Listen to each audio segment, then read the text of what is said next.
o meu abraço. E o restante de brasileiros e brasileiros, o meu respeito.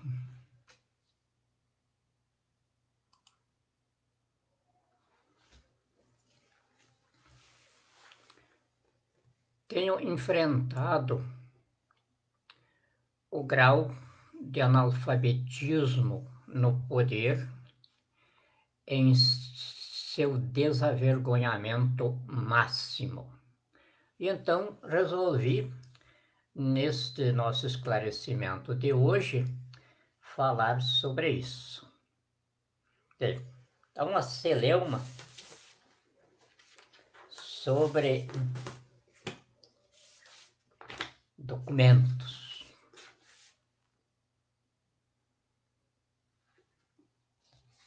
E dizem que eu me digo, se intitula presidente constituinte do Brasil. Vejam, eu não tenho isso como falta de respeito. Eu tenho isso como falta de cérebro. Eu estou com uma massa de estrume que o diabo defecou fora da latrina dele lá no inferno, como eu já tenho dito nas letras.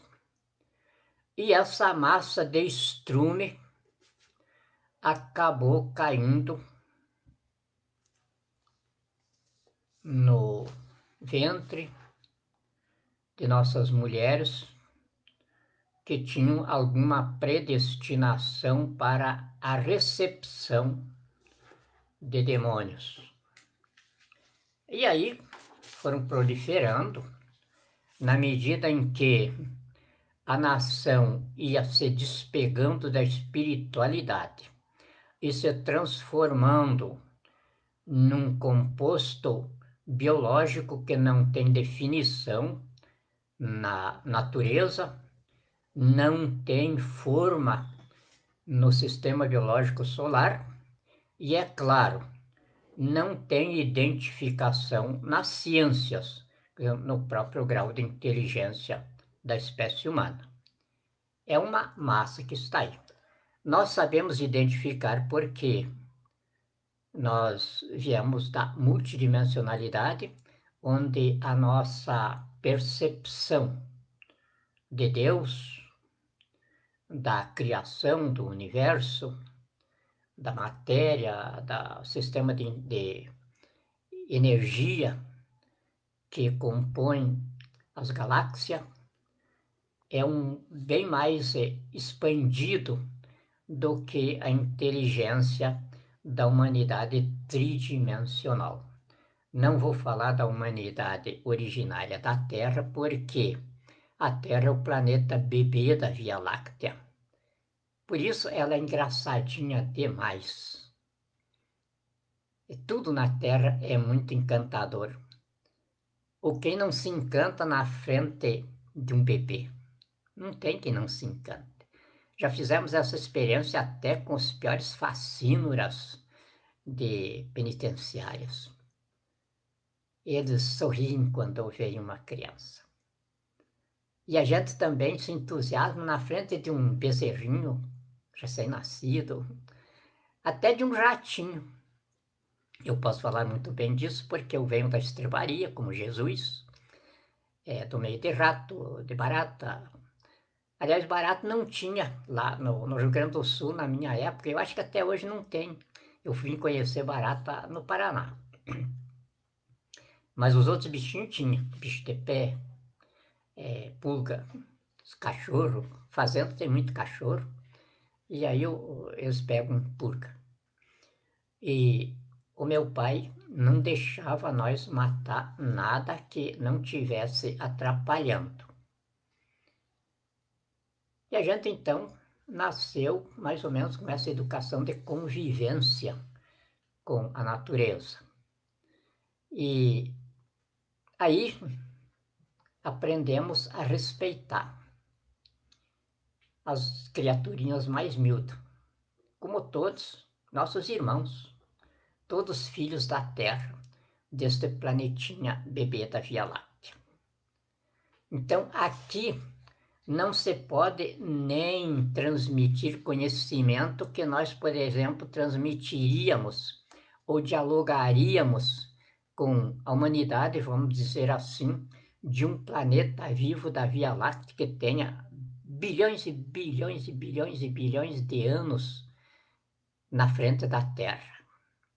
É desses planetas que chegam aqui os ETs. Já imaginou para atravessar milhões de quilômetros de espaço do planeta de origem deles, passando por entraves dimensionais, aliás, entraves de energias de todos os tipos que você possa imaginar e não se possa imaginar também. E chegam aqui, são e salvo, com equipamento para nos ajudar. Então, uma coisa que eu preciso explicar também sobre o disco voador. O disco voador é a mesma asa do avião, só que é redondo, porque a cápsula onde fica a tripulação, ela fica sempre de pé. Aí a asa do disco voador é que se move ao redor da cápsula, conforme o fluxo de energia que a asa recebe, ou seja, a roda recebe, é o jeito que essa asa passa pelo respectivo obstáculo energético, porque aí no espaço não tem obstáculos físicos, orgânicos, são obstáculos de energia inorgânica. E aí então as asas, em forma de roda, ela se movimenta de acordo com o fluxo de energia que bate nelas, obriga elas a encontrar passagem. E vão passando. Velocidade muitas vezes superior a tudo que nós conhecemos. A gente poderia, assim, imaginar velocidade superior à do som. Talvez não chegue a tanto, mas chega quase a isso. Enfim, para atravessar milhões e milhões de quilômetros, é preciso uma velocidade muito rápida. Agora, não dá para calcular essa velocidade, porque no espaço livre não existe o obstáculo praticamente material. A gente só pode calcular as coisas que tenham um núcleo material, senão não tem como calcular. E aí, então, a velocidade, por exemplo, para nós calcular a velocidade de um disco voador que, vamos dizer, venha de um planeta, de um sistema solar que esteja a 500 milhões de anos-luz nossa aqui. Só que lá nesse planeta não é 500 milhões de anos-luz nossa, já tem outra medida de tempo lá. E aí, o deslocamento deles até chegar aqui ao sistema solar é numa velocidade diferente. Nós poderíamos imaginar, por exemplo, que essa nave estivesse até parada no espaço. O sistema energético que controla a movimentação do conteúdo material da galáxia é que leva ela, movimenta. Assim como, por exemplo, uma corrente marítima, você joga alguma coisa totalmente sem movimento próprio e a corrente marítima leva aquilo na velocidade dessa corrente marítima. Então, na Via Láctea também, ela é cheia dessas correntes, não são marítimas, são correntes de energia. As naves, então, esses nossos irmãos que estão, vamos dizer, nesse planeta há bilhões de anos, luz, mais velhos do que nós, eles têm domínio sobre tudo isso aí. Então, eles sabem como direcionar, como construir um painel de dentro dessa nave, que dentro desse painel aí, a tripulação então sabe colocar a nave dentro dessas correntes de energias da Via Láctea. Então, dentro de uma corrente de energia dessa Via Láctea, o motor não se move. É a corrente de energia que leva ela. E aí transporta essa nave, vamos dizer assim, por alguns milhares de quilômetros, como se ela fosse um objeto totalmente sem movimento ali dentro. Ela não gasta energia e aí ela pode ultrapassar a velocidade do som. Ela pode atingir velocidades incríveis de acordo com se movimentam essas correntes, vamos dizer assim, para entender melhor, correntes atmosféricas não seria o nome adequado para isso.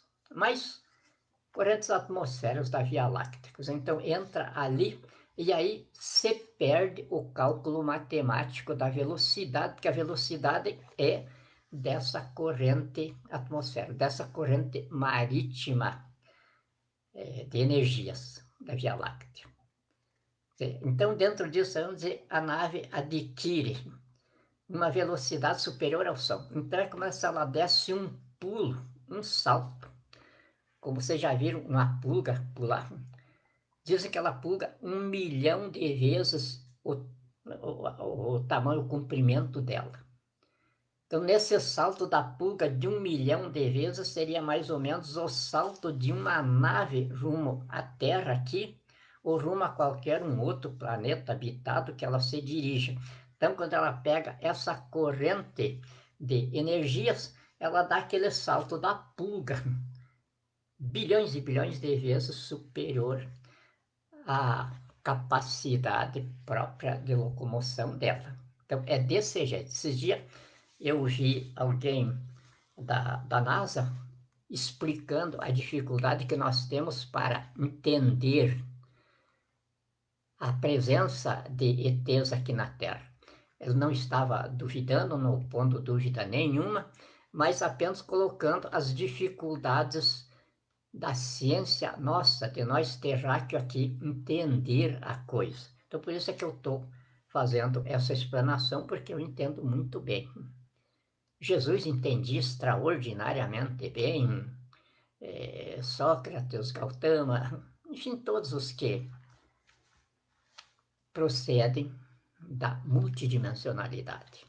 Só que naqueles tempos lá, nem mencionavam isso. Moisés, por exemplo, foi o que mais tentou transmitir isso aí. Mas a cabeça do povo judeu na época não tinha espaço para receber isso. Aí foi que ele criou todas aquelas histórias ali para poder transmitir alguma coisa que embasasse o que ele veio para entregar para o terráqueo aqui.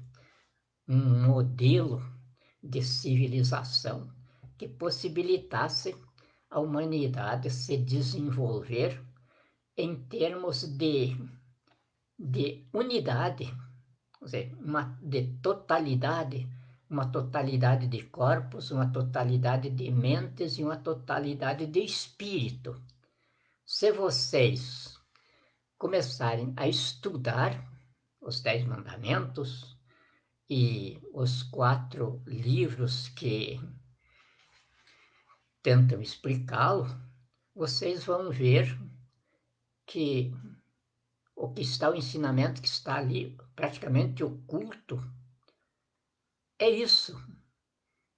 Moisés esclarece que a população da Terra ela é igualzinha à população dos demais planetas aqui no sistema tridimensional, como também no sistema multidimensional, no sistema bidimensional, menos no sistema unidimensional, porque ali é tudo bem diferente. É a espécie de o embrião da criação.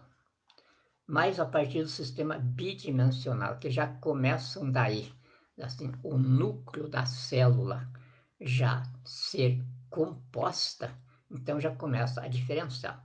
E quando chega então na tridimensionalidade, já o invólucro físico-químico é bem mais leve e a cabeça então fica bem mais expandida. Aí se dá o grau de inteligência. Então começa o ser humano a ter um destaque totalmente identificável no meio do no meio da vida animal. O ser humano se identifica diferente. A identificação não era para ele ocasionar medo às outras espécies, não. Era para ele inspirar amor, que as outras espécies estivessem a serviço do homem.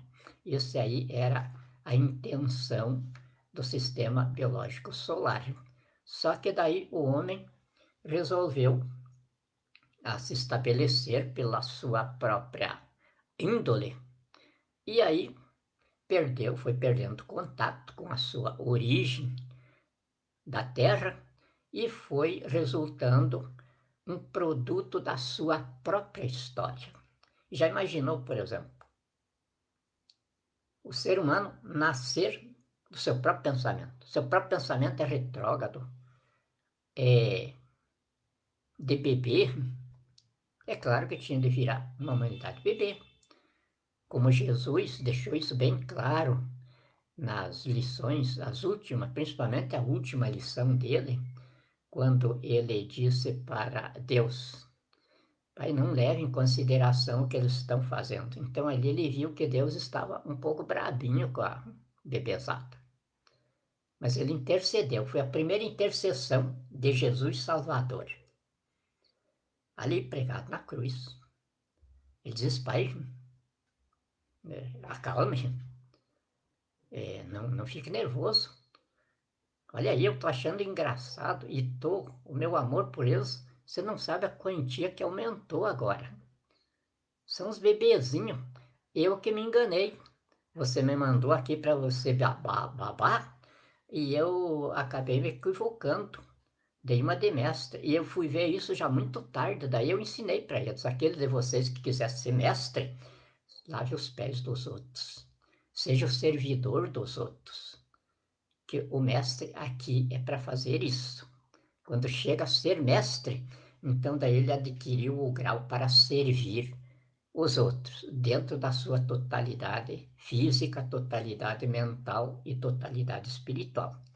É lições de Jesus, o Deus patrono da civilização brasileira, que dirige este processo agora que nós estamos promovendo. E aí, então, é claro que não se pode levar em consideração nada. O qual é a babá que pelo o bebê que ela está cuidando fazer xixi no colo dele. Ele vai espancar o bebê. O bebê fez cocô no colo dele. Ele vai jogar o bebê na parede. Não, o bebê usa a fralda para fazer cocô na fralda, fazer xixi na fralda. E a babá está aí para tirar a fralda suja do bebê, limpar ele, deixar perfumadinho, trocar a fralda e encher de beijo em troca do cocô no seu colo. Senão não é babá. Mas a gente não aprende isso, não vem com esse ensinamento aflorado em nosso mecanismo de consciência. O nosso mecanismo de consciência tem a consciência remota do espírito, mas ele se suplementa da índole biológica, que é puramente matéria, é material. E essa matéria é só uma composição físico-química. Ela tem as reações de humores, as reações orgânicas daquilo que entra pela boca, os nutrientes que entram pela boca, mas principalmente das correntes elétricas e magnéticas que movimentam esse composto físico-químico. E então, o espírito leva tempo. Diz a história, os evangelhos ali, que Jesus levou 30 anos para começar a saber o que ele era. E se descobriu já de bastante tempo vestígios dele nos mosteiros de Tibete. Está lá bem escrito nos livros antigos dos mosteiros lá, daquele judeu de mente e virtudes extraordinárias, incomuns e inexplicáveis, que apareceu por lá em busca de sua autoidentificação. Tem vestígios no Japão, comunidades seguidoras de Jesus, comunidades cristãs, como se diz hoje, que também ninguém sabe como surgiu lá. E existem investigações já bem adiantadas que dizem que Jesus andou por lá também. Ele não tinha a dificuldade que nós temos aqui, de naquela época pegar um navio e correr o risco de naufrágio nos mares e tal, para chegar lá naquela distância. Então, é quase inconcebível a viagem de um judeu saído lá da Palestina e chegar lá no Japão. Quase inconcebível isso. Mas Jesus não tinha esse problema. Jesus se desmaterializava. Ou seja, ele se dissolvia no sistema energético que sustenta a Terra, e aí não tinha problema de distância. Ele estava aqui e, de repente, quase que instantaneamente, ele podia estar lá no Japão, podia estar lá no Tibete. Isso ele deixou bem claro depois que ele saiu do túmulo. Ele mandou Tomé botar o dedo nas feridas dele. Veja aqui, é carne, é material, pegue eu. E eu não tenho dúvida nenhuma, depois que... Está aqui, ó.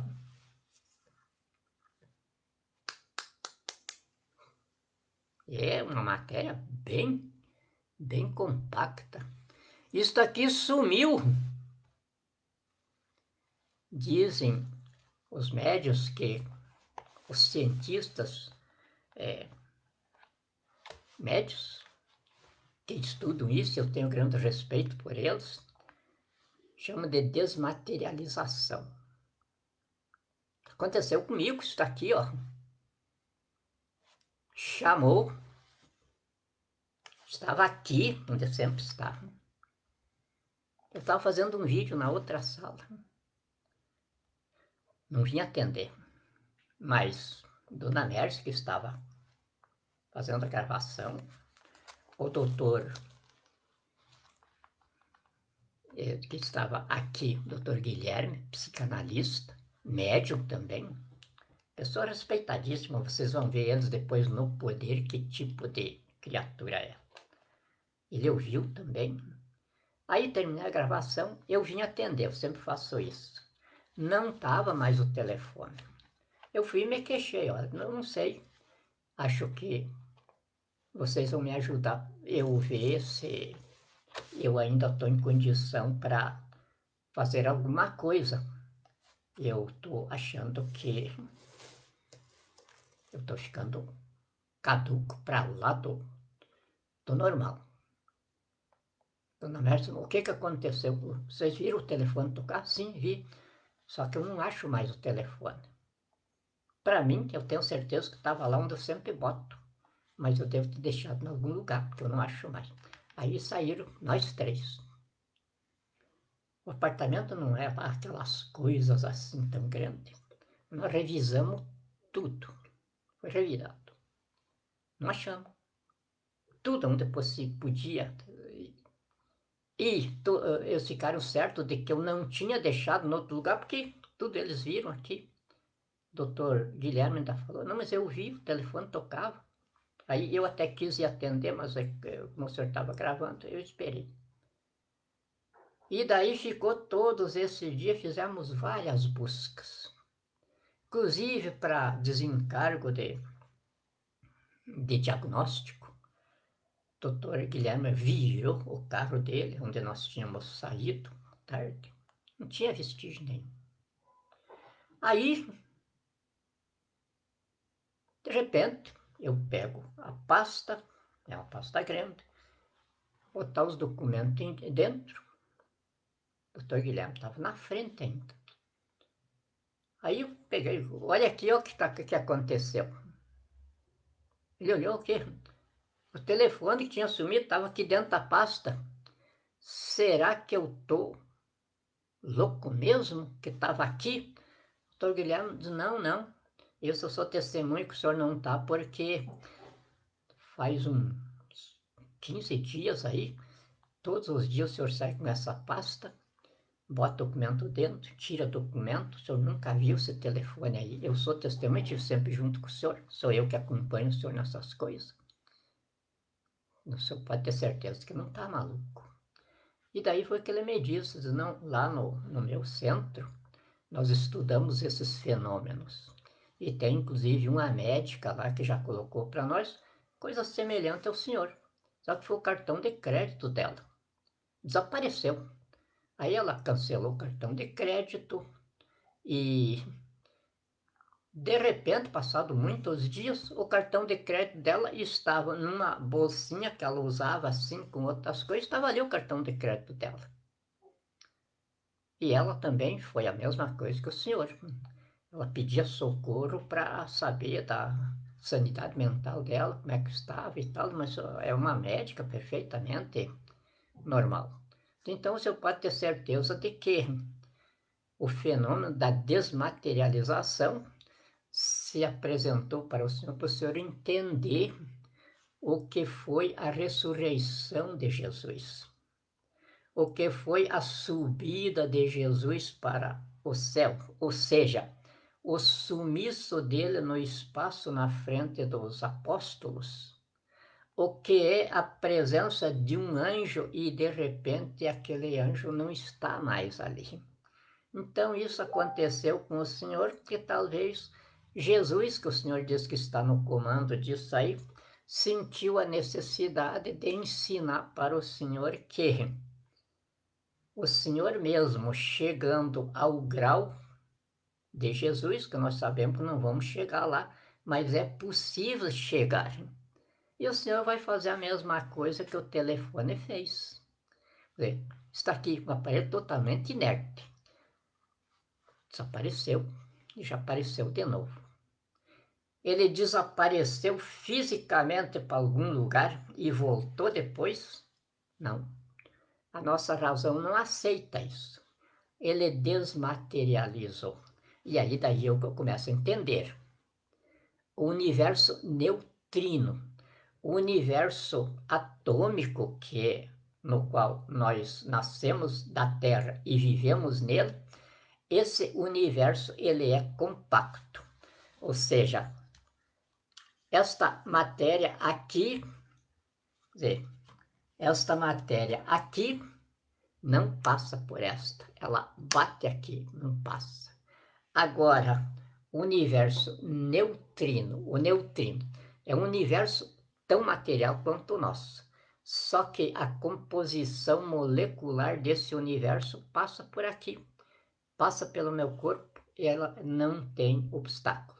Por isso que ele mantém o conteúdo da criação, não é só da Via Láctea, é de todas as galáxias do universo, está dentro desse universo neutrino, universo material, mas que não ocupa espaço, ele passa por tudo.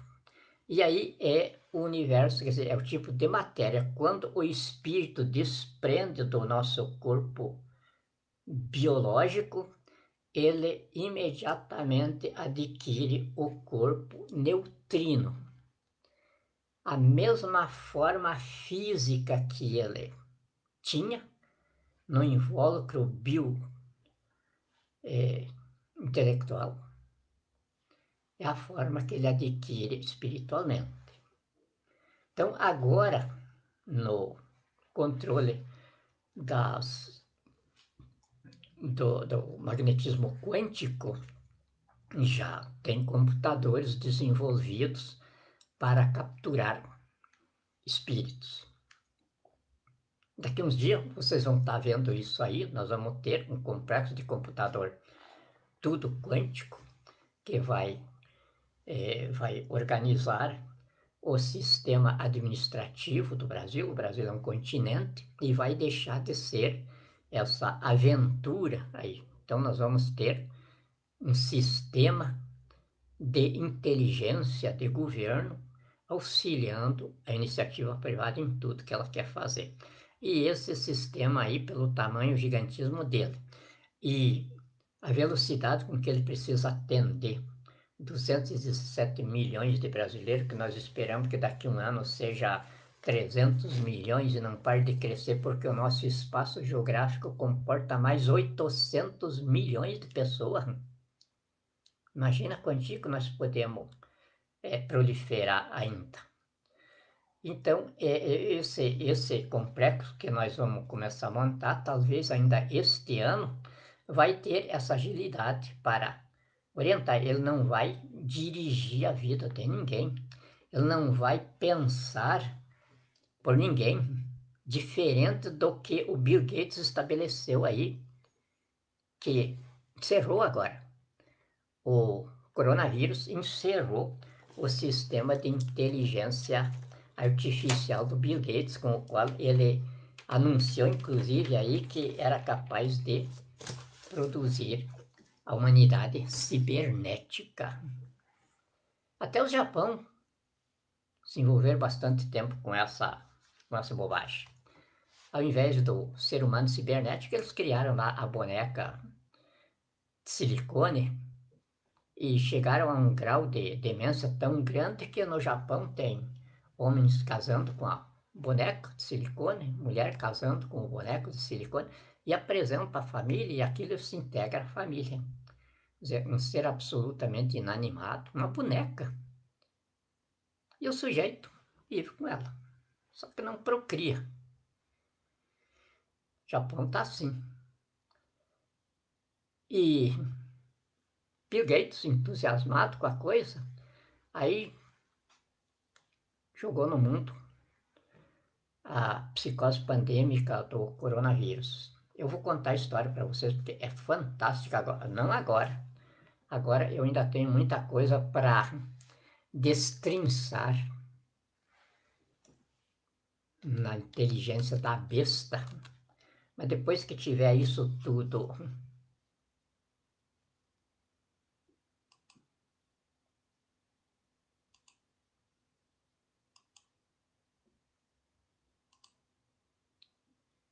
tem um negocinho aqui. É a torre chinesa na Argentina e na outra torre que eles têm lá na Lua, na face que controla o complexo magnético da Terra que dá essas coisas. Para a gente ver que eles têm a gente sob controle. Mas eu não tenho preocupação nenhuma, porque os chineses sabem quem eu sou. Então eles fazem só essas brincadeiras assim. Mas brincadeiras que eu tenho de dizer para vocês, na vida de vocês, é altamente prejudicial. Principalmente nessa geração de WhatsApp que eles estão fazendo aí.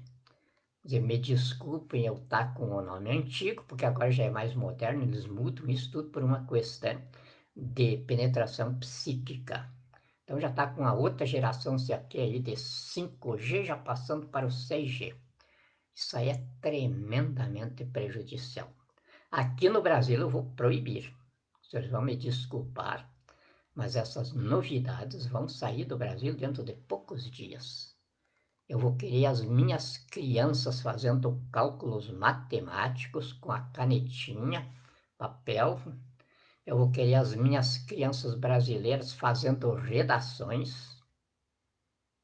Eu vou querer as minhas crianças brasileiras ocupadas em expansão do intelecto, não em desprovimento do cérebro, que a geração que nós temos aqui já está assim. O WhatsApp hoje é um implemento da personalidade. Às vezes, quando me sobra um tempinho, e eu saio nos aglomerados, principalmente nos restaurantes Aqui tem os grandes shoppings aí, tem aqueles restaurantes enormes. Eu entro assim, do meu jeito, de criatura vinda da estrebaria, no, no aspecto minimamente suficiente para não me correrem dali de dentro. E aí fico observando. Às vezes tem 4 pessoas, normalmente é isso, 4 pessoas na mesa, e tem aquele que está preocupado em comer. Mas tem o outro que está com o WhatsApp no lado ali, bota rapidamente uma bocada de uma garfiada, como se diz na boca, e com o dedo no WhatsApp ali. E às vezes ele esquece que a função dele ali é comer. Aí ele lembra e dá 3, 4 garfiadas para dentro da boca e de repente ali. Essa pessoa não existe mais. O que está ali é um invólucro físico-químico que a natureza já se desfez dele e ele está ocupando espaço aqui e atravancando a vida dos outros. Só que eu não tenho nada com isso. Não fui eu que fiz a coisa, eu só observo. Agora eu observo e fico com muito dó. E quando eu interpelo o mestre sobre isso, eu tenho recebido esclarecimentos duros. Ele diz: o ser espiritualizado é o que o cérebro dele é. Se ele não tem mais cérebro, ele é o túmulo de um espírito que está sofrendo. Ele se tornou o inferno de si mesmo. E aí então esse espírito agradece a Deus se ele sair desse inferno que o prende. E aí me fez lembrar, há 2000 anos atrás eu já falei sobre isso, quando eu ensinei que o espírito não morre quando o corpo físico morre. O espírito morre quando ele reencarna num corpo sem cérebro, porque é o cérebro que faz a recepção do espírito. Ou seja, o verdadeiro corpo do espírito é o nosso sistema intrasensorial. É ele que absorve o espírito e o conecta a Deus. Então, um corpo que perde a capacidade intelectual, esse espírito está morto ali. Ele está morto e não apodrece. E aí esse é o inferno dele. Jesus explicou isso lá atrás. Eu fui ver, daí é verdade, está lá escrito. Não para duvidar dele, mas para mim me suprir para poder falar no assunto.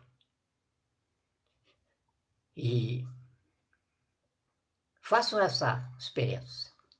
Começam a olhar ao redor de vocês e façam a estatística de quantos sobram dentro do nosso país com capacidade de raciocínio. Eu já não encontro fora do nosso grupinho aqui, que não me interessa se raciocínio, se não tem raciocínio, sem nada. É o meu corpo de ação. É o meu corpo de advogado na maior causa advocatícia que existe na face da Terra hoje, que é a intervenção constituinte no processo histórico, que esse punhadinho de gente comigo levantou em sede de processo histórico no Foro de Soberania e acabou se alastrando pelo mundo inteiro e incitando um tempo novo para a humanidade inteira. Então, eu fico com o modelo que Jesus colocou, bandido crucificado ao lado dele. Então, quando os magistrados, os legisladores, os advogados, os homens de Deus, as pessoas santas, o transformar de médico absoluto, não tinha doença que ele não curasse, e ele curava milhões. Chegava a restaurar a vida para mortos já em decomposição, como foi o caso de Lázaro. Transformaram esse homem, além de dar vida, além de alimentar, ensinava. E não ensinava qualquer coisa, ensinava as pessoas a serem iguais a eles,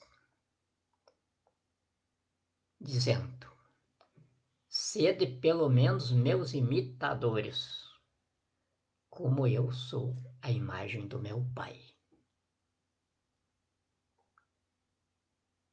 Transformaram esse homem num bandido igual àquele que a única solução era crucificá-lo para exemplo dos outros.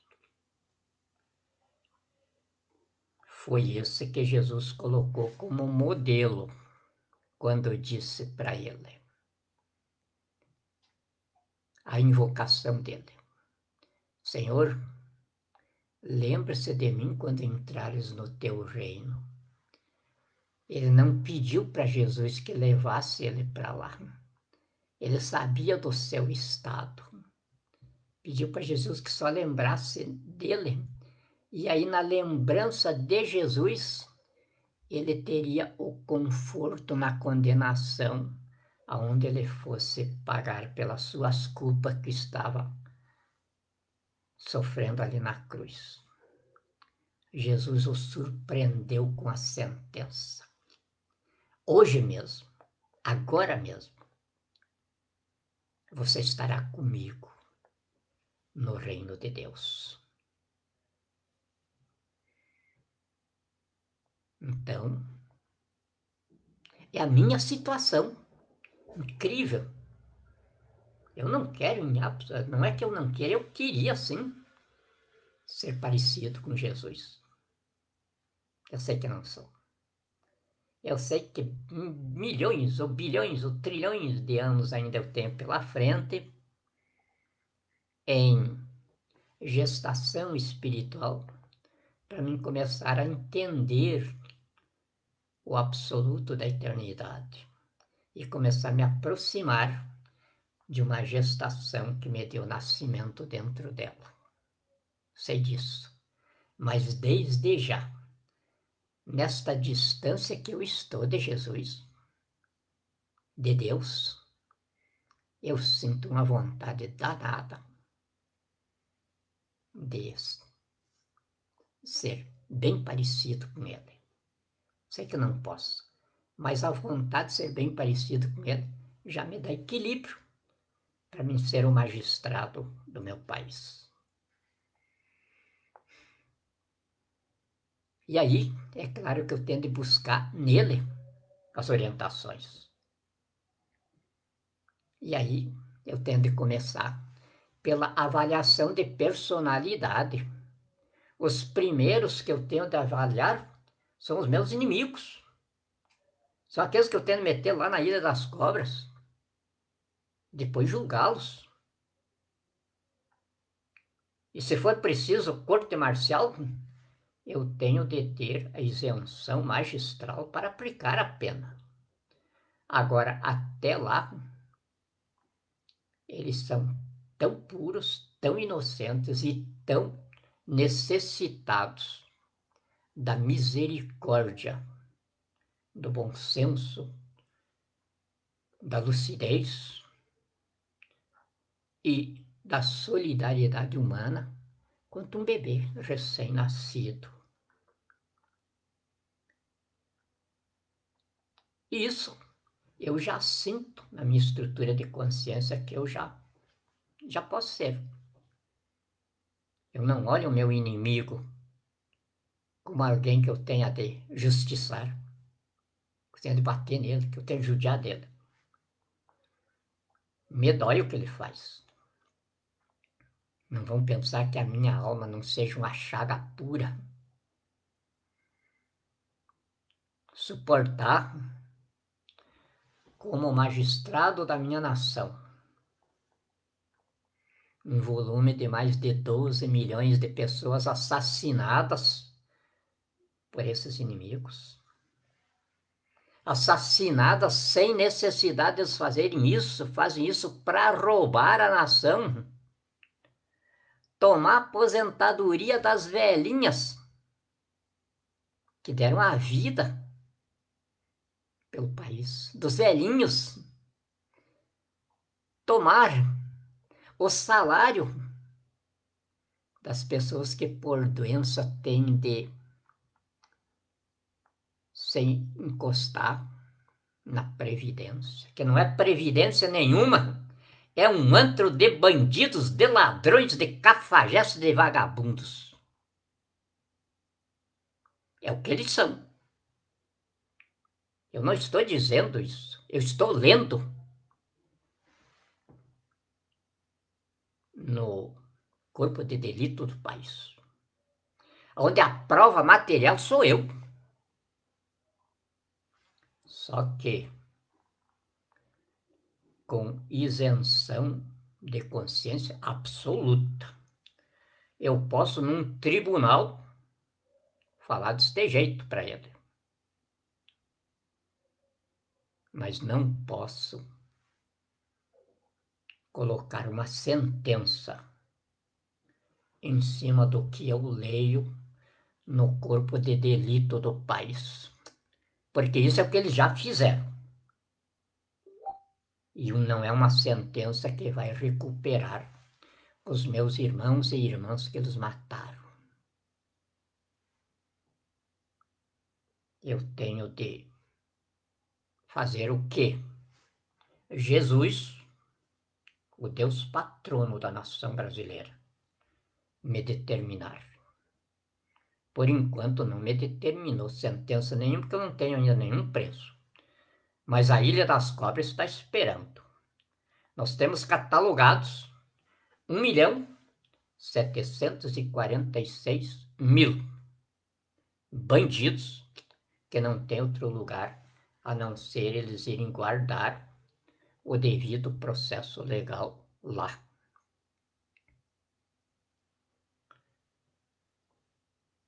Talvez eu não seja um juiz, porque o julgamento deles vai ser por um tribunal próprio de direitos humanos. Isso é crime contra a humanidade. Mas pode também acontecer de fazer parte desse corpo de magistrados. E então, eu sou isto. A sentença que eu proferi vai estar dentro das lições do meu mestre, Jesus. Se qualquer desses que agora eu leio no corpo de delito do país, a personalidade deles, a pessoa deles, até o momento do julgamento, ele disser: será que eu não mereço clemência? Eu tenho de dizer, como Jesus disse: levante, me dê a mão, vamos trabalhar. E para que esperar até lá? Eu já disse isso, tenho os 11 ministros do Supremo Tribunal Federal. Eu estou com a prisão deles decretada. Eles receberam, aceitaram, homologaram, tudo direitinho como um magistrado faz quando a coisa está certa. Aí já eles marcaram um ponto comigo. eles se despegaram da originalidade de Pilatos. Porque Pilatos, quando a esposa dele chegou no tribunal para testemunhar a favor de Jesus,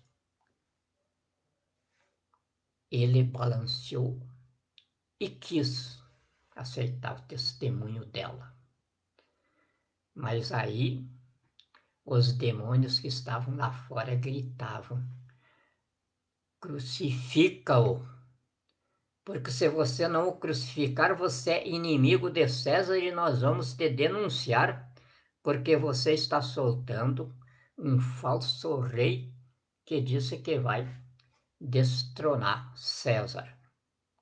E aí o magistrado, como todos os magistrados, me desculpe, senhores jurados, mas eu tenho 60 anos de fórum, não só no Brasil, mas numa boa parte do mundo. A covardia é a qualidade proeminente do magistrado. E a Corte Excelsa do Brasil, no Supremo Tribunal Federal, acaba de mostrar isso. Foram muito valentes, como diz o ministro Gilmar Mendes, para mandar prender um coitado que fez uma gravação aí, não ofendendo o tribunal. Porque se a ministra Corregedora Nacional de Justiça não os ofendeu quando disse: bandidos se escondem atrás da toga, vagabundos se impõem pela intimidação na mercadejação forense de sentenças, não os ofendeu. Eu analisei a fita do deputado ali. Não chega nem nem ao calcanhar da denúncia da Corregedoria Nacional da Justiça no veredicto proclamatório da corregedora ministra Eliana Calmon. Eu estou usando a linguagem que um jurista usa.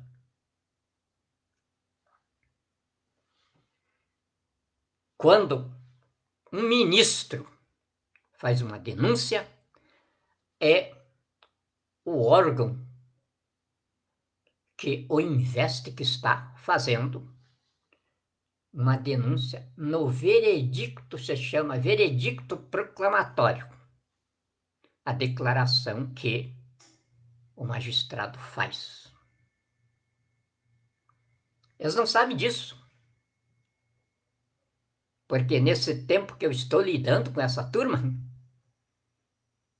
eu cheguei à conclusão de que os poderes públicos neste país raciocinam pelo ânus e defecam pelo cérebro. Não tem outro jeito de definir. E eles homologaram, consolidaram e santificaram isso para a história, porque são documentos insuperáveis que os historiadores vão mencionar lá para frente. Então está consolidado. Os poderes públicos, a partir do poder judiciário, que é o ápice da intelectualidade brasileira, deveria ser, raciocina pelo ânus e defeca pelo cérebro.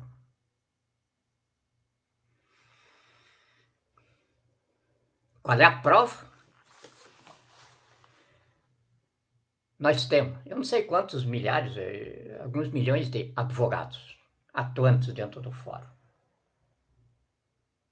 A nação inteira pergunte a eles se em algum lugar deste país, da entrância inicial ao Supremo Tribunal Federal, existe algum juiz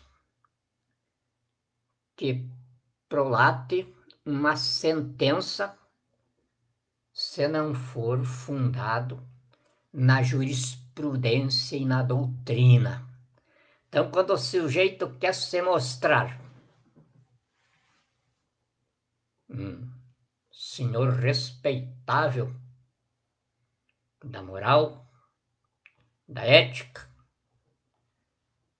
e da pedagogia, ele fundamenta, dizem isso, fundamenta a sentença em vários acordos quer dizer, a jurisprudência, que nós advogados chamamos a bengala do juiz.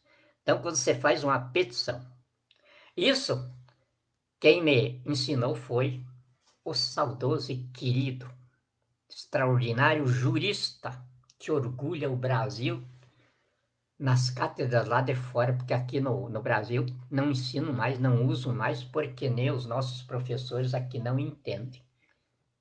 Pontes de Miranda. Foi ele que me ensinou. Ele dizia para mim, eu ainda era iniciante na coisa, o advogado, quando ele quer ser bem sucedido, primeiro ele tem de verificar o tamanho da cabeça do juiz, para daí ele colocar a dose que o juiz pode absorver. Não adianta o advogado mostrar sapiência para um juiz que não tem cabeça para absorver aquilo, porque a caneta que decide o pedido do advogado é do juiz e não tem nada que limite essa caneta na mão dele.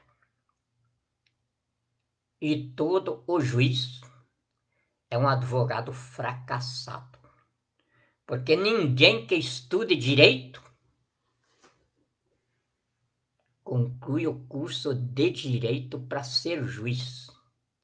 Ele conclui o curso de direito porque está latente no sangue dele a guerra, a luta. E aí ele faz concurso para juiz quando ele fracassou como advogado. O eminente mestre Pontes de Miranda que me ensinava isso. E eu acabei constatando, não generalizada a coisa. Encontrei grandes magistrados mesmo. Por exemplo, como esses que me diziam, às vezes eu invocava com os juízes de terem poucos livros e parecia que não se dedicavam muito à literatura jurídica. Eles diziam, doutor, o juiz só precisa ter sensibilidade para saber qual das partes está mentindo, porque o direito é obrigação dos advogados colocarem para o juiz.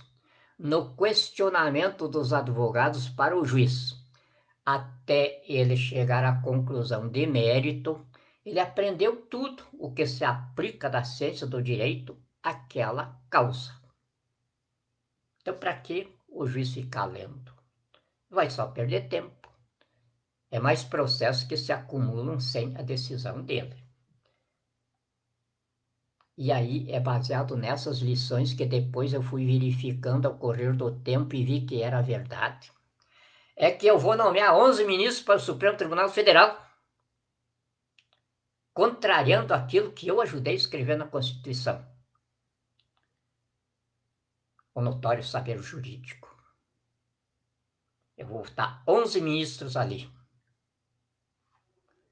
com notável respeitabilidade, de hombridade, de honradez, de caráter e de lucidez. Um pai que cria um filho e o encaminha na vida, sem nunca ter entrado numa escola, não é menor do que um ministro do Supremo Tribunal Federal que leu uma porção de livros, fez uns concursos que o reitor da Universidade Federal do Paraná, uns 10 anos atrás, quando estava começando a moda, ele já disse: estamos entrando na geração do X, onde os doutores, se não encontrarem a marquinha para botar o X, eles não vão saber o que fazer. E aí começou. Era o início do domínio do comunismo gramscista das universidades. O gramscismo que dizia: para se dominar um povo, é preciso que o nível de inteligência dele seja muito inferior ao nível de inteligência do poder. Então, era o domínio pela burrice. Marx disse que era o domínio pela arma. Tinha de submeter as elites pela força. Aí, o outro vem e diz: não, emburrecendo, não precisa da força e não se perde força de trabalho. Uma nação emburrecida é uma massa de trabalhador. Agora, uma nação vencida pelas armas, aí é uma massa de trabalhador desfalcada daqueles que foi preciso matar. Nessa parte, eu até dou razão para o Gramsci. Ele até era mais lógico do que Marx, apesar de que os dois são monstruosos. E eu vivi durante 60 anos. Vocês não imaginam quanto eu peticionei. Eu não tinha uma advocacia direta. Eu era o suprimento para vários advogados. A minha clientela era basicamente de advogados. O meu escritório era um escritório de assessoria e consultoria jurídica. Mas às vezes sobrava algumas causas para mim. Eram aquelas que me davam o apelido de ressuscitador de defuntos. Isso porque eu pegava a ação quando a propriedade do infeliz já estava indo a leilão. Era ali que eu entrava. Recuperava a propriedade, acabava com a dívida dele no banco e ainda entrava com ação de indenização em cima do banco. Fiz várias vezes disso. E por causa disso é que hoje eu estou na magistratura de Estado. Então, agora, para encerrar a nossa prosa, é que eu vou dizer do que anunciei no começo. A Constituição nossa, ela foi feita basicamente para este momento. Os militares da época, eu não sei se ainda existe algum vivo, mas o último, que era da velha guarda, que era meu chefe, o general Leônidas Pires Gonçalves, um extraordinário soldado. E foi ele que me botou nessa bronca que eu estou até agora nela.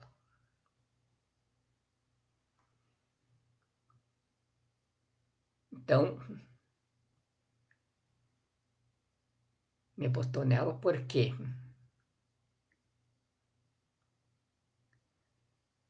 eu acho que inspirei ao Exército a confiança na minha autoridade de cátedra, no meu conhecimento de causa e no meu domínio absoluto da vida civilizada. Porque essas três coisas faziam parte da personalidade de um agente de inteligência para enfrentar e destruir Guerra Fria, União Soviética, Cortina de Ferro, e dali para frente indo devassando todos os regimes totalitários.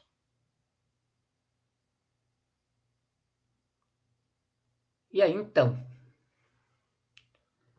com essa essa confiança que a gente conseguiu inspirar nas Forças Armadas, ao ponto de eu estar aqui, não por meu desprendimento patriótico, nem por meu desprendimento pela nação. Não. Sou profissional. Quando eu resolvi enfrentar a mesma coisa, patrocinar a causa, eu fiz um contrato com o Alto Comando das Forças Armadas, estabelecendo o valor dos honorários. E aí, é claro, o meu interesse pessoal é os meus honorários. E não estou decaindo do meu padrão moral de caráter, porque é de pura essa observação. Se aparecer alguém na tua frente com um empreendimento extraordinário, que você sabe que é difícil, e ele disser que ele está fazendo aquilo por amor à causa, por amor à pátria, por amor à sua nação, ou por fé, saiba que você está ou diante de um sonhador, de um visionário, ou de um tremendo, de um vigarista. Porque nenhum ser humano investe vida onde ele não tenha um interesse pessoal direto. Se eu não tivesse esse contrato, os meus inimigos me apertariam por aí. Não, você não é o padrão de caráter que você diz, porque você tem um interesse oculto, você tem um monte de ano investido nisso aí, chegou ao ponto de estar sendo sustentado pelos teus companheiros de jornada. Qual é o teu interesse? Aí eu ia ter de provar que o meu interesse é patriotismo. Mas como se no momento em que eu acabei a tarefa da Constituição da República, eu fui cuidar da minha vida e não queria mais saber de voltar. General Leônidas Pires Gonçalves foi que me convenceu. Ou seja, as Forças Armadas no seu grande general. E essas Forças Armadas não sabiam usar o Estado Democrático de Direito que elas, por mim, haviam instituído na Constituição da República que eu ajudei a escrever. A Constituição que as Forças Armadas produziram. Elas tinham confiança em que eu, que construí essa máquina, eu sabia operá-la, eu sabia dirigi-la. Confiaram em mim. E essa confiança, então, me obrigou. Eu, inclusive, supri todas as deficiências que eu podia ter. Eu tinha de me tornar digno dessa confiança. E para me tornar digno dessa confiança, foi o alto comando das Forças Armadas, com o qual eu contratei os meus honorários. Tá tudo sacramentadinho, tudo documentadinho, porque o dia que eu for receber, eu quero a imprensa do mundo inteiro fazendo o ato para a história de um tempo novo que eu quero que nasça para a humanidade toda. Então esse é o meu interesse privado. Mas por que eu, com quase 100 anos, vou pegar uma causa tão grande de honorários? Agora imagine, o valor da causa é 1,2 trilhões. O que eu vou fazer com tanto dinheiro?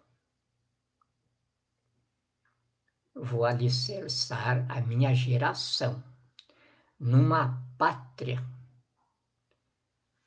alicerçada sobre sólidos fundamentos de liberdade, para que as minhas filhas, o meu filho, os meus netos, os meus bisnetos e o meu DNA, pelos séculos afora, na geração que eu formei aqui,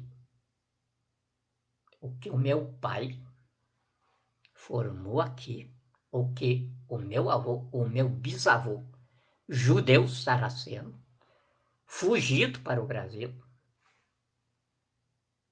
geração que eles formaram aqui, pelos séculos afora, meus descendentes saberem dizer como eu sei. Sou filho de fulano, de fulano, de fulano, que chegou lá no Célio Evangelista, que era filho do seu João Chachim, que era filho do seu Antônio Chachim, que era filho do seu Antônio Chachim, pai. E por aí afora, até Judá, dos 12 filhos de Israel. Então esse é o meu interesse pessoal na causa.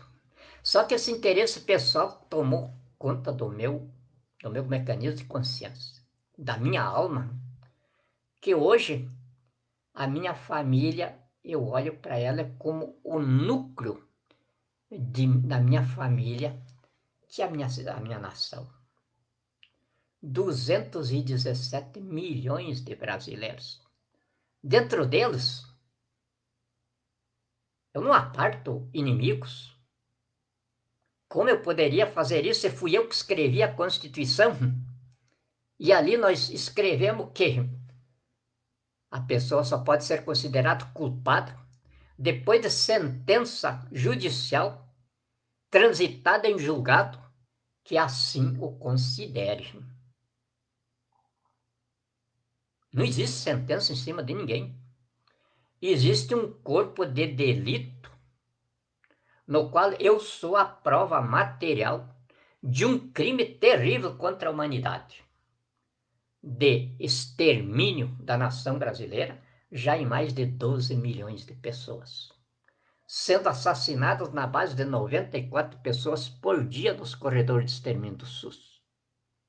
Mas ainda não existe a sentença transitada em julgado para mim dizer ao senhor Jair Bolsonaro, ao senhor Luiz Inácio da Silva, ao senhor Michel Temer, à senhora Dilma Vana Rousseff,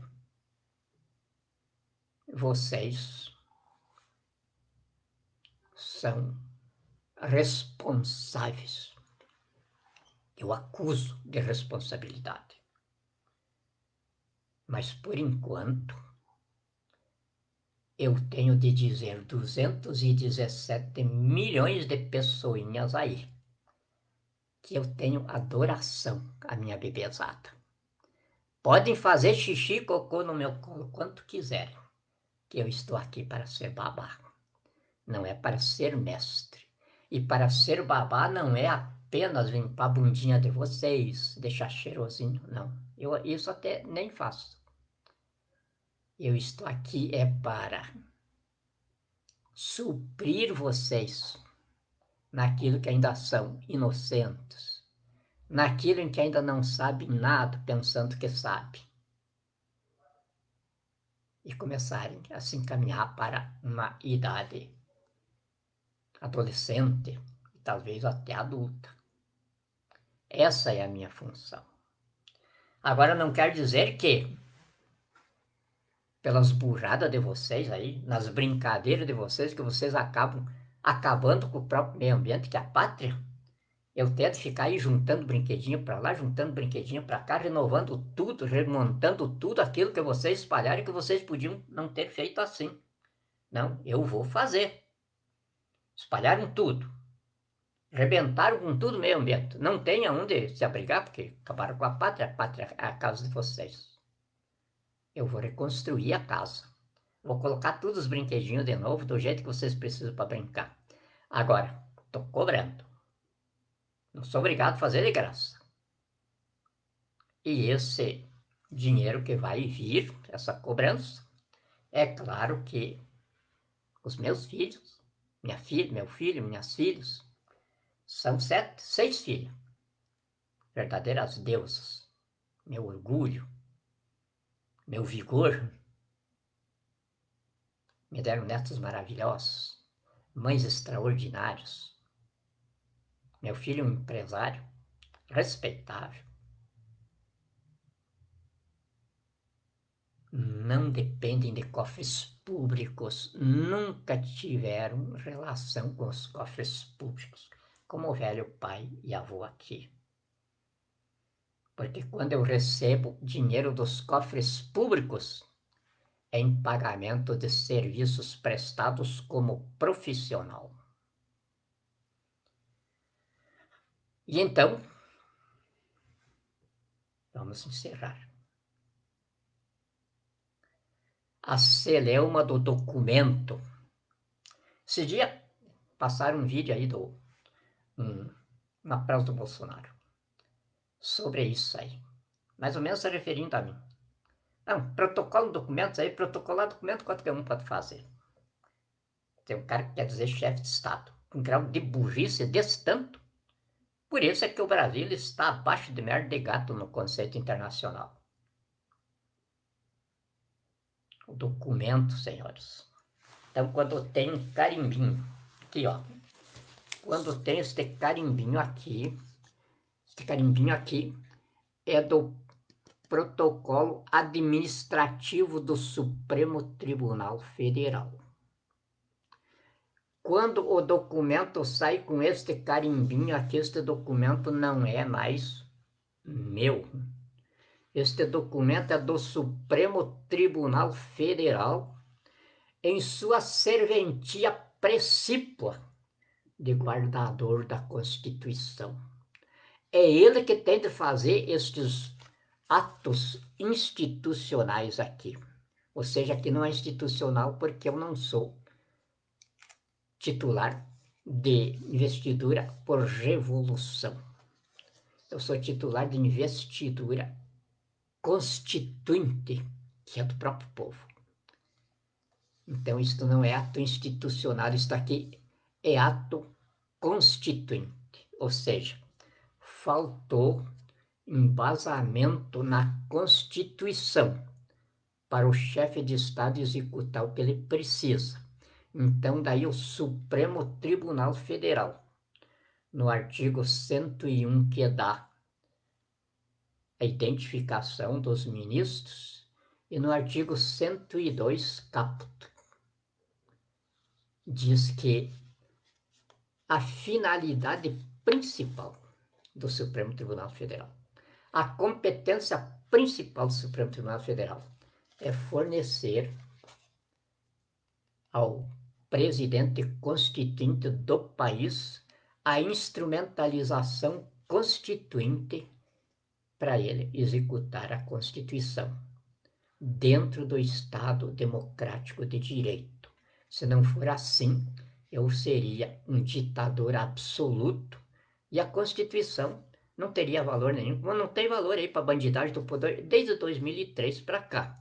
A Constituição foi substituída por bandidos escondidos atrás de mandatos, inventando leis para bandidos escondidos atrás da toga, manter o terrorismo de conchavos, de cambalachos, de propinas e subornos como sistema de poder, a corrupção e o roubo partilhado entre si como forma de governo.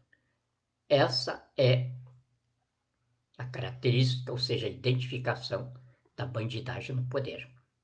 Agora, eu não, eu sou o povo, o poder constituinte dentro do poder constitucional. Os constitucionalistas do mundo se espantaram com isso quando a nossa Constituição foi promulgada. Mas depois coube aos nossos juristas aqui convidados para palestras lá fora esclarecerem tudo. E hoje a nossa Constituição é usada como livro didático em cursos de doutorados. Então, para esclarecer vocês,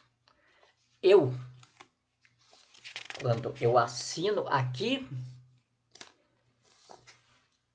o Supremo Tribunal Federal colocou carimbo aqui do protocolo administrativo eu passo a ser apenas o secretário da Corte Constituinte.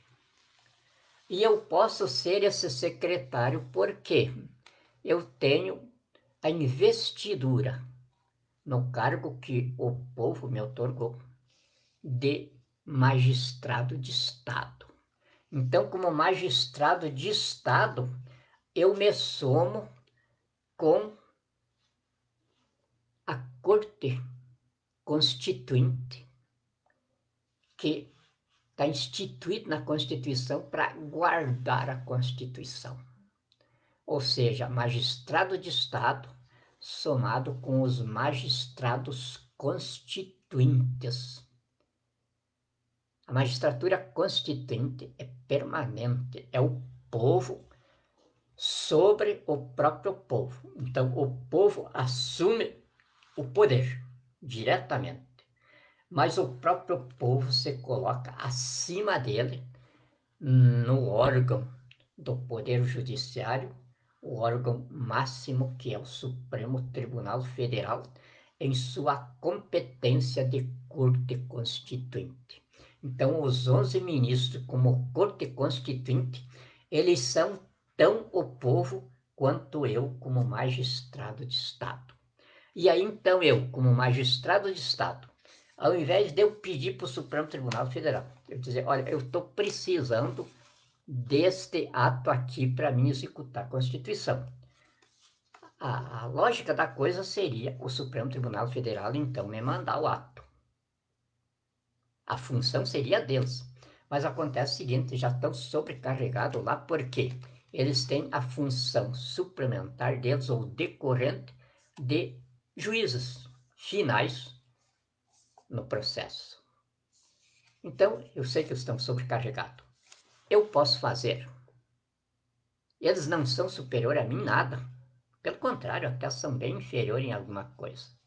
Então, eu faço. E aí eu mando. É o protocolo, mando lá. Chegou lá. Recebeu o protocolo administrativo. Aí o documento não é mais meu. Eu só fui escriba dele. O documento é da Corte Constituinte, ou seja, do povo sobre o povo. O povo em mim, subordinado ao povo no Supremo Tribunal Federal. Deu para entender? Esse curso que eu estou dando para vocês aqui se inclui nos meus honorários, não vou cobrar nada. Se não entenderam, podem perguntar, podem interrogar e tal. Agora não fiquem criticando, porque na crítica vocês só mostram que são os estrumes despencados das latrinas do inferno. Por quê? A pessoa que não tem vergonha de ser ridícula, não tem vergonha de ser analfabeta, ela não presta para nada, é um estrume. Então, por favor, eu não estou falando para o grupinho que forma comigo. Eu estou falando para os outros aí. Tem 10.000 pessoas só aqui nesta página que me seguem. Então, estou falando para esses fora, que não são os 10.000 aqui, não estão todos eles comigo. É só um grupinho aqui. A conta bancária lá desse grupinho vai dar o nome de todos eles. É a Polícia Federal que cuida disso. Então, está entendido? Então, por quê? Vou explicar mais um pouco. O Supremo Tribunal Federal tem 4 tipos de protocolo. O protocolo para os questionamentos do povo perante o Supremo Tribunal Federal. E pode ser também até perante a Corte Constituinte. Qualquer cidadão pode fazer um questionamento a nível de processo histórico no foro de soberania. Ele pode fazer isso aí. Agora, a entrada no Supremo é pela secretaria lá do cidadão. O advogado, como cidadão, ele pode peticionar, ele pode enviar documentos pelo protocolo do cidadão. Ele pode questionar o Supremo Tribunal Federal pelo protocolo judiciário, porque questionar é buscar decisão do Supremo, buscar uma resposta do Supremo. Então, pelo Tribunal Judiciário. É um contencioso. processo contencioso sem instauração de contraditório no documento. Agora, o protocolo administrativo é documento do Supremo Tribunal Federal. Quando saiu do Supremo Tribunal Federal com o protocolo administrativo, então isso é documento do Supremo. Não importa o escriba. E o Supremo simplesmente arquivou, tem um arquivo lá para mim que se chama CADOC. Então, foi para o CADOC, aqui está a minha assinatura. Eu sempre faço aqui com o nome, questionando e tal, negócio. Mas isso aí é para me fazer entendido pelo vulgo, pela população. Mas nem isso não consegui. Então, assinatura aqui não tem valor nenhum. Qualquer um pode fazer este documento aqui, citando, é claro, o embasamento constitucional. Agora, não vai pelo protocolo administrativo. Esse protocolo administrativo aqui é documento do Supremo Tribunal Federal que só tramita na esfera das relações interpoderes, de um poder com o outro, não é de um poder para o outro.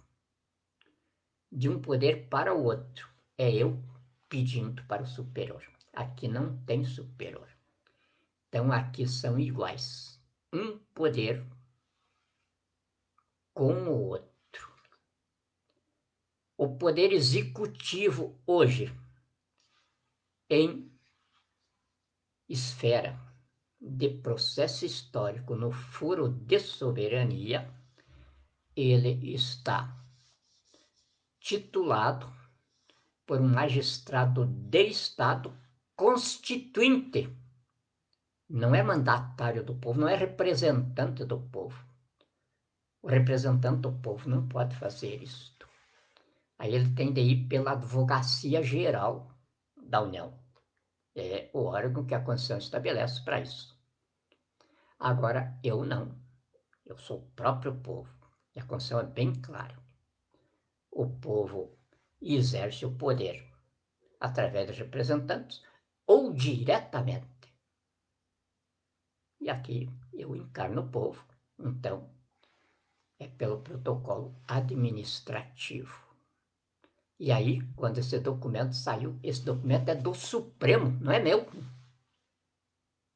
Ou seja, é do povo em grau constituinte sublimado ao meu grau constituinte de magistrado de Estado.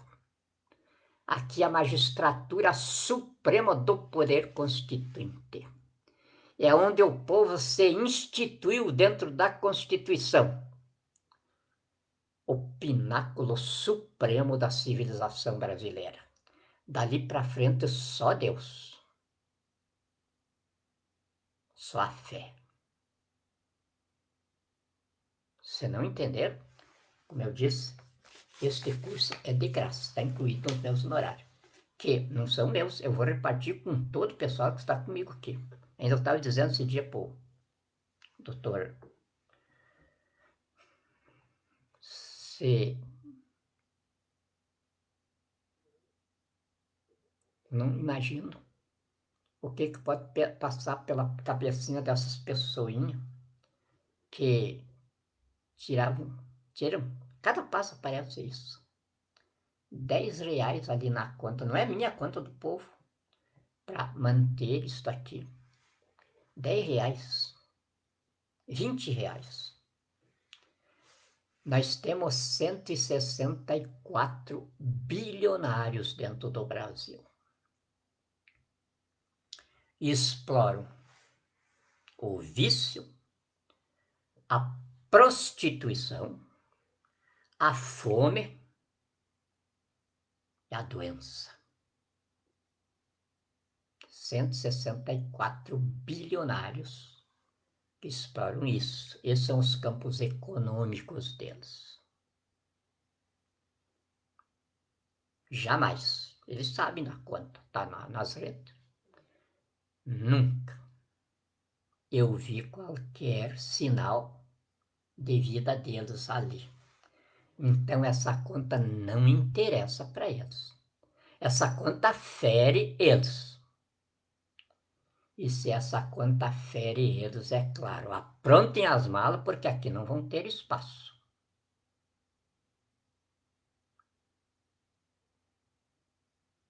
Eu quero estar presente para sorver a emoção, porque sempre acompanhado de lágrimas, da pessoinha que botou 10 reais ali. E de repente ela vai ter 1 milhão na conta. E eu vou explicar, isso aqui não foi roubado dos cofres públicos. Como a menina que eu coloquei aí para vocês verem, e aquilo ali não é novo, já vem de tempo. Que cobra 50 mil reais por um programa. Ele fala com os poderosos. Não, pessoas que estão comigo aqui dando 10 reais vão ter 1 milhão na conta.